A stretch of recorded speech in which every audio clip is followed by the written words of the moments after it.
Let's go back to 2003, Nebraska at Missouri. And we've had a lot of fun doing these where Mayhem Monday is a little bit different than Flashback Friday. We try to, as you would say, relive a freak show, like a very stressful situation with Nebraska football.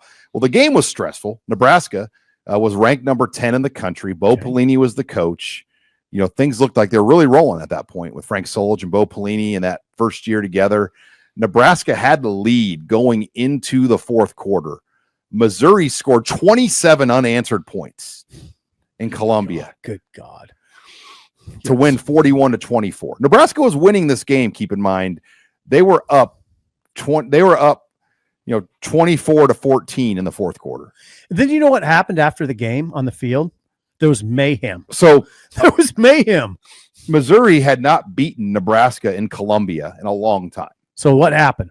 And a bunch of people spilled out on the field. Nebraska was ranked 10th, and it was a night game. And Missouri students were always pretty rowdy, but the students stormed the field. Despite I'm going to call it the field. I'm not going to try to name the field because I can't pronounce it. Throat Field. You can't either. The stadium announcer. The stadium announcer was urging them not to storm. Do not storm the field. They did anyway. And then what happened, Sean? So they get on the field as the game comes to an end, and it's mayhem on the field, true mayhem on this Mayhem Monday. And Brad Smith, and this video was actually shot by Travis Justice from the old Fox 42. Oh, and there it was. And Brad Smith was walking off the field. A fan comes running at Nebraska's Kellen Huston, and he just decks this guy, just completely knocks him out. And I know there's some still pictures in the article I sent you to, Megan, that really show kind of the validity of the punch. But it was kind of a double whammy. You had a field storm, Nebraska lost, and then you had a player caught on film, an era where camera phones didn't exist, just lay a right hook to a Missouri fan. A chopping right hook that I couldn't believe it. Now, that next day when I got home, they're playing it on CNN over and over, which that's mayhem, by the way. You have a Nebraska player, they're being shown on CNN over and over with this chopping impressive. I mean, that is that's what I kept telling Tricks, is that's an impressive punch. I mean, I hate to say it, but it is. As a former boxer, I'm like, oh my God. Well, I'll never forget the guy was laying on the ground. Oh yeah, yeah. I mean, they dang near had to bring out like smelling salt. Oh yeah. Well, his name was Matthew Scott, by the way. He was a 21-year-old kid at the time, and the punch fractured his nasal passage, and he also suffered a deviated septum, whatever that is. But he required surgery. And by the way, some of his teeth were also loosened. I mean, Sean, that's a major league punch. That's a South O special. Look at his here. He gets boom. Yeah, I watched it over and over that next day because they wouldn't stop playing it. So, I mean, I'm not, and I don't think you are doing it. We're not suggesting that this is a pleasant moment for anybody. No, it was this is why field stormings, you don't want them to happen. 100. And this type of when guys are just getting off the field in an emotional full combat football game. You played football. I mean, you're amped up, and you see some guy literally charging at you full speed. Right. Your emotions are still cooling off at that point. Yeah. And Kellen Huston, I don't even know if they're cooling off yet, to be honest. And Kellen Huston was a stand-up guy. He's a doctor now. So this was like a total out of character moment. It was for a guy like Kellen Huston, who was a good role player, stand-up guy on the team. Yep. And must be just tougher than hell too. Nebraska, he was ultimately charged in Columbia, Missouri with a misdemeanor for punching that fan. He agreed to plead guilty to, it was called peace disturbance by fighting. So that was a misdemeanor. So that probably made sense, right? It was the Missouri crowds, though, especially for those night games, were rowdy. Like those were. Oh, Sean, they were. That place got as the years went on in that series in my career, it started getting a little out of control at Missouri, almost Colorado-like. You'd go to for sure. You'd go to Harpo's on Friday night, the big bar there, and Nebraska fans, like they like to do, take bars over, and guys that I knew had like beers poured on them in the bar. Yeah. It started to get quite an edge to it. Well, my old roommate Ross, he went down with me on a couple of those trips down to Columbia. And it was either this one or the 05 one. I don't remember which one it was, but a Missouri fan, a kid, took a Nebraska fan's purse, an older woman, and Ross ran the guy down. Really?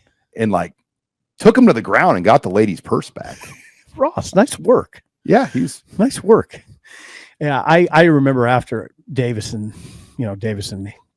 caught that ball off the grass, right? The kick. Me and McKeever, after we filed our storage, were walking to our car, and that parking lot was not. There's still Missouri fans out there. I just remember McKeever saying, "Simple, don't look up, just look forward. Do not look up, just look forward. Look forward. Don't do anything." Didn't you do your post-game interviews at Missouri? Outside. It was outside, so like it's crazy. Fans would yell into the post-game press conference. Yeah, not good job either. It wasn't like that. It was cuss words. Right. It wasn't like good job, coach. No, it wasn't. Baylor was that way too, and Baylor didn't have any fans. So like that was, but one year there was some heat on Sean Watson, and we were sitting outside in Baylor in 09. Yeah. And Nebraska won like 20-10. It was an ugly win. Cody Green's first start. Sue played good, but it didn't feel great. And some fan yells into Bo Pelini's press conference, "You suck, Watson!" And Bo you could just see. I mean, he just explodes. Yeah. And after the presser, Bo rifles over to see if he can find this guy. Yeah. Those were the days. Yeah, I never understood how like a Division I school would have their press conferences in the concourse. In the concourse outside the locker room. Odd. Right? Ron Brown even said their visitor locker rooms were the worst. Like they didn't have stalls on the bathroom doors. Nice. So it was just like open toilets. Right, got it. And you walk in there. That's probably good enough, Sean. And I get the gist of it. Just like a mental gymnastics, like your players don't have any privacy to go to the bathroom. Well, Missouri, but yeah, that was a big win for Gary Pinkel. Kind of man. That was kind of at that point, like the win that really brought Gary Pinkel over the top. God, there's a name. Pinkel got really good at Missouri. He was better in the SEC. Yeah. Well, he's not there anymore. He's had health problems. Right. Old Don James guy from Washington. Nick Saban was an old Don James guy, but yeah, Gary Pinkel. He got good. He wasn't like a real dynamic personality. Really. No, but he got that program to a high level. He had Brad Smith and Chase Daniel. And when you have two NFL dudes like that as quarterbacks, that helps.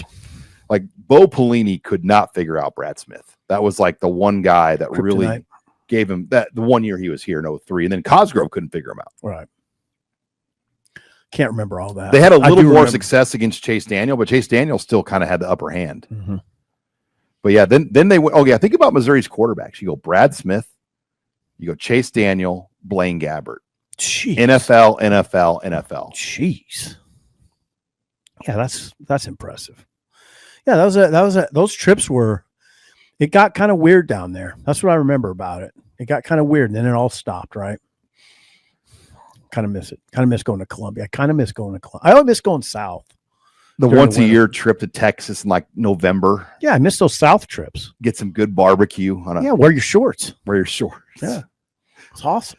Yeah, like last year when we went to College Station, or on the satellite camps, we stopped in College Station. Oh yeah. And that was always kind of fun just to go back because you relive those memories. I've been in College Station for even Waco. We were staying in Waco. I haven't been these places a long time. It's nice to go that way. It's not like going to the Caribbean, but it brings back a flood of memories, right? No doubt. Well, I think it's a better. I say this all the time. You're going to kill me, but it's a better cultural fit for Nebraska. It is. Let's face it. Yeah, but $40 million difference annually is a little bit better fit. Yeah. Financially fit. Yeah. But if you have good ideas for Mayhem Monday, share them. We'll definitely review them. We've got a couple more. And I think this will just mainly be a summer series, off-season series, because we'll be in regular season content, or we won't necessarily take this right to the season. Probably we'll take it into August. So we definitely have a lot more Mondays to go. Mayhem Monday. Yeah. So yeah, just throw your ideas in the comment section and we'll consider them.